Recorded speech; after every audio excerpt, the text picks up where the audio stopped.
you know that already. You're here to a hero's welcome. How about the fans from Golden State? We got fans. Kevin Durant fans. All right, now I move you here. KD, let's move. Let's move. We gotta we gotta stay here for a one shot here.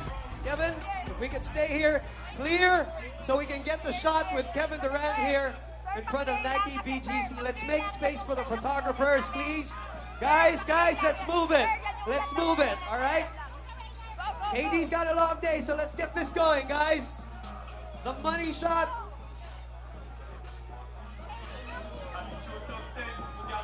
Your champion, your MVP from the Golden State Warriors. Kevin Durant, ladies and gentlemen. KD, KD, KD, KD.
The journey even more worth it at the end of the day. And you know, the first championship was great, but I thought the second one was really meaningful for us. All right, and of course, are watching right now live on Facebook. We are the social media capital of the world, and they're very, very excited. Our comments, our social media accounts, they've been blowing up. As much as I want to catch up with you, I've been tasked and sworn to ask questions from the fans. So a lot of these are questions from very young fans all over the Philippines. So, if you would indulge them, we'll go on to our live chat right now. This one, it was a common theme that we got from a lot of our young readers over at Slam. I know you grew up with a magazine as well. Sure. And the question, goes along like, how was it like when you were younger, dreaming of being in the NBA? This is a theme I hear you go back to over and over again. It's so important for a lot of young ballers here in the Philippines. What it was like before you were a walking bucket and, before you were the most lethal scorer in the NBA, just a kid. Man, I was just talking to a couple friends about this, and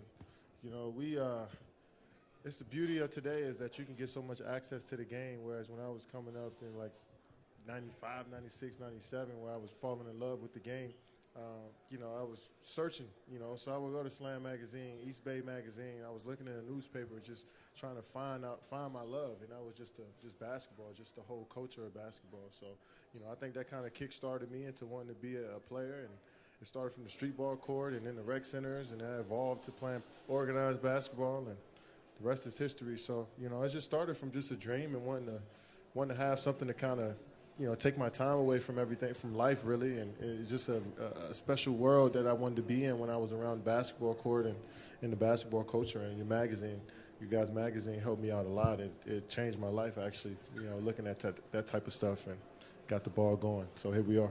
You went from running up the hill over there in Maryland, and now you are literally climbing the mountain of life. It's crazy, huh? Yeah, it is. It happened so fast, and just super grateful for all the people that was able to push me up along the way and help me as I go through this journey. So it's been amazing.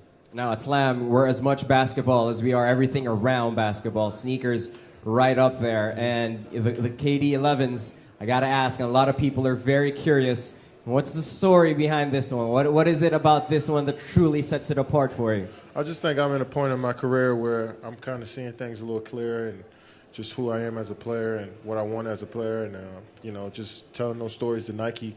You know, the campaign behind the Rise, Grind, and Shine, and, you know, Rise Again. And, you know, I think that's just something that, you know, I try to embody every single day, you know, just working out, getting better as a player, going to the games, doing what I'm supposed to do, and going home and doing it over again. And I think that builds up that consistency. And I think that's what, you know, I'm kind of standing on right now is the work. And I wanted that to show through my shoes. And that's a crazy thing about you, isn't it? Is that when we watch you, obviously, in the games, nothing looks difficult to you. Everything looks easy. That jumper is probably the smoothest we've ever seen. You getting a spot on the floor, it looks easy. A lot of that a product of the day in and day out things that we don't get to see. Yeah, it's just it's like breathing now. You know, I've been at it for 21 years, so. You know, I done shot every type of pull-up jump shot going right or going left, or I done tried every dribble move with my left or right hand. So it's like, you know, with all of that stuff in my toolbox, I'm just trying to make sure it's polished up and sharpened up in order for me to go out there and be a dominant player. So, you know, just all the time I put in since I was a kid allowed me to kind of, you know, have that room right now to spread my wings as a player. Now, you know, we have a question here that, you know, surrounds the two Game 3 shots in the finals the last 2 years. Chad is in the room here with us. I remember a couple of years ago, Chad asked you a question about maybe making it back to the finals. And you said, once I get back there, I'm going to have a moment. I'm going to have a finals moment like all the greats do. You've had a lot of them now, but those two Game 3 daggers from three-point area with, you know, against the toughest competition in the world. Can you talk to me about what it felt like when you hit that second one? Because we were like, no way, he didn't just do it again, did he? But you did. I was just excited that we pulled that game out. You know, we were struggling. You know, we weren't playing like ourselves, and it was just so exciting to win that game on the road. And you know, team was supporting all game and cheering us on all game from the bench, and the crowd was against us. It was just a perfect moment, and you know, I'm glad I was able to take advantage of it and help our team win. You touched back a little bit on what it was like coming up 95, 96, 97. One of the more popular questions we got on our comment box was, you know, them really wondering, when you were growing up and you were looking up at these players, you were watching, you were flipping through the magazines, tearing off those posters, who was the guy for you? There's never been, you know, like you're the first of your kind, but you must have looked up to somebody and said, I want to be just like that dude. Yeah, you know, I want to do everything on the basketball court, so I couldn't just look at one guy. So I was looking at, like, Gilbert Arenas. You know, once I really started to know the game, I was looking at, that's like 9th, 10th grade.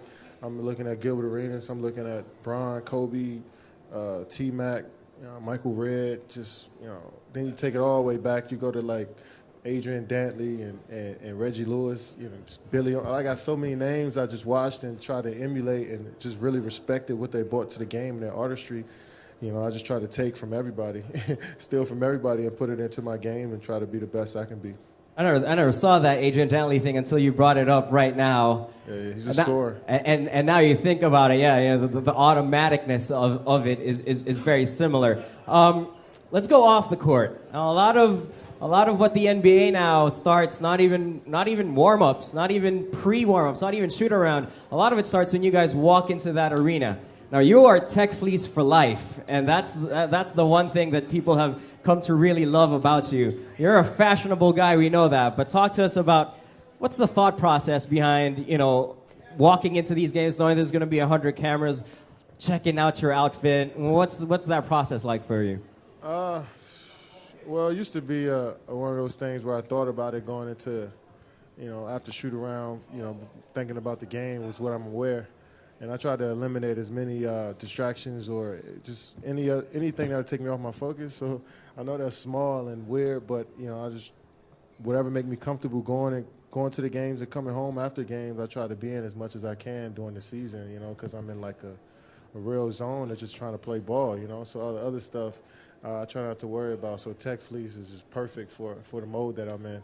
And you say that it's a little thing, you think it's a throwaway thing. I think that gives us a great look into how you are and how you prepare and, you know, how you really want to just leave as much mind space as possible for the game. Yeah. My one complaint, though, is that it looks cool on you because you're almost 7 foot and slender and it looks great on you. Plus, you're in the weather in the States. A lot of us try to pull that off here in the Philippines, and you've been here now.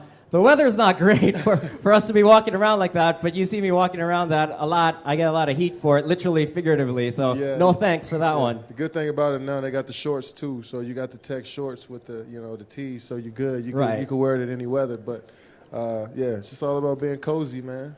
Right. Okay. Now we're coming up to our last 2 minutes. This is peak KD time in a basketball game. I'll try to get in a couple more here. Again, these are questions from our Slam readers. And Gino touched on this a couple of minutes ago, your advice to little kids. We have a whole lot of the time young athletes, high school athletes, college athletes, even young pros who watch you and, who maybe you're going to be meeting, you're going to be coaching later on tonight.